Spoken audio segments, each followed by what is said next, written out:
What's up mga boss sa Garon Mayor? Adi, may danalawat kita overhaul nga bike MTB 29ers. Aniya brand is Heroic. So makikita niyo, grabe na ko no ini. Na-stock la ko no ini nayakan ni Agaron. So waray na niya kagagamitin nga bike. Yan na. Titikangan nato ini pag-ayad. Okay, gintapuran kita ni Agaron. Upayon nato ini. Yan na.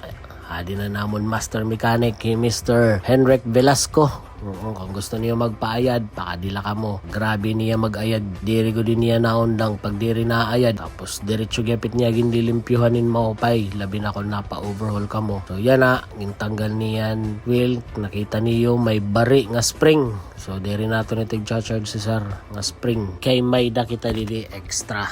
Alright. Siyempre, taton gagamit panlimpyo taton mga parts seat bike is Timtisoy degreaser. So, para amon effective talaga niya. So, kung gusto niyo pumalit Timtisoy degreaser, pakadila ka mga shop, tag 99 pesos lang niya. Damo na initi mo mga lilimpyuhan nga mga pyesa ay mo bike. Pag nag-aayad kami tam mga gino-overhaul na bike, amin itam gagamit. Namon nga yung gagamit na grasa is an blue high temp grease niya. Oo, tapos kinbababad gapon nini namon na nimo mga chain, tanan nga mga gudti-gudti nga pyesa, amon ito ginbababad yung degreaser para matanggalan niya mga taoy-taoy, yung mga baras niya, mga grasa nga mga dati pa magmara na. Tapos kinbubungkag ito namon gihapon ni Timo bike, bublag talaga iti tanan. Amo ito tamon ginbubuhat didi. Kontento ka good, kumbaga magpapayad ka didi amon, di ba? Pamating ginuhulat. Pakadi na kung gusto niyo magpa-overhaul team bike, pakadila Timtisoy Bike Shop or chat lamon FB page. Hindi ka mag-chat dito. Pero may kami na baton 24/7. So yan na, ginbalyuan gihapon ni Sarania interior tapos exterior compass and black cat nga brand. Then nagbalyo gihapon ni Tian Cogs, kaya niya ito Cogs panas na kadoro. So ginbalyuan na lang namon. Nag-okay man ni sir. Ang atong gingamit na brand na Cogs sa naton ginbalyo is Heroic gihapon. Parehas it iya frame para compatible. Sheesh! Kahumalan niya rear wheel, ginsunod luat nato na niya front wheel, ginrepack gihap naton, parehas na process, ginlimpyuhan, gingrasahan para ganado. Alright, so kikita niyo Agaron. Tamang pa-cute lang sa camera. Alright, Agaron. Kahuman liwat ito, ano pa man, natural hugasan. Ang naguhugas ito, isa naton usa nga mekaniko gyapon. Gwapo ini nga bata. Oo, iyan ginlilimpyuhan. Iyan it in charge. It paghugas, it mga parts, mga talagudti, mga bis ano, kaya ito niya hugasan. Pati tim lalabutan. Agi daw, tudas kita init kag anak. Kahuman paghugas, tamang blower lang kita nida mga Agaron para magmaradanit parts, tapos diretso kita dayon pag-assemble. Alright, okay, kikita ninyo ginupay ko dito naton kada pyesa blower good para tanggalit baras, tanggalin mga grasa. Syempre tamang pakyut kita gyapon nida camera. Alright mga Agaron, ayos.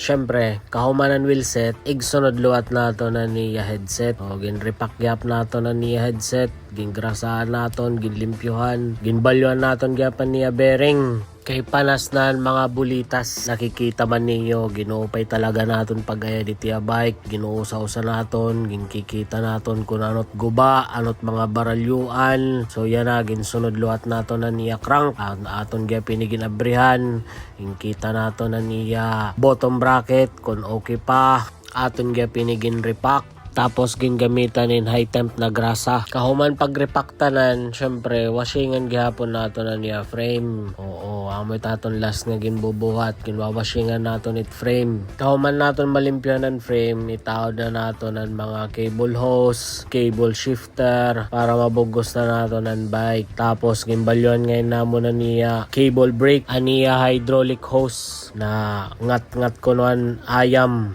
So gindiretso na lagyapin ni namon ginbleed. Okay, na full bleed gihapon kami nga di mga Agaron. Kung gusto niyo magpa full bleed nga di, ito yung mga hydraulic brakes, chat la kami or pakadila shop. May dakita di mineral oil. Ang naton gamit is Shimano nga brand. Before mahumana naton mini vlog, shoutout anay kita di datat mga Agaron, Boss Mayor, Timtisoy, Timtisay. Shoutout ha Daily Sisig. Shoutout Kusina ni Tisoy. Shout Shout out MB Mart. Shout out Caltex San Jose. Shout out Marfran Poultry Processing Incorporated. Shout out Makumaki Racing, Tacloban Team. Shout out Ace Printing Shop. Salamat ano yung mga suporta, Boss Agaron Mayor. Kung gusto niyo magpa-shout out, comment lang ka mo ini dinhi nga video. Tapos ibutang nalagyapit iyo location para masabdan namon kung hay nini naabot nga amon video. So adi na, gintataad na nato na niya crank. Tiyay na la, mabubugos na ini na iya bike. Excited na kami kung ano kakagawsan ni na iya bike. Damo nga salamat gihapon Agaron na nimo pagtapod. Gintapuran kami nimo, didi ka nagpa-overall amon. Sigurado ini nga paggawa si Timo Bike 101% bagay nin brand nyo. Alright! Yee! Final touches na lang kita ini mga Agarol. Tutunoon na namon ni Tia Bike. Kakuman pagtao di Tia Crank. Tapos si Tia Chain. Okay. Kikitaon ta ko na not kakagawsan ni Tia Bike. Sayang lawaray ni namon mabidyo eh. Aniya pinaka-final. Kaya ginkuha dahil ni Sir. Oo. So, ang picture na lang natin. Ito ipakita. Yan ang kinagawsan ng bike. Di nila natin tatapos on that video. Please like, follow, and share mga Agaron.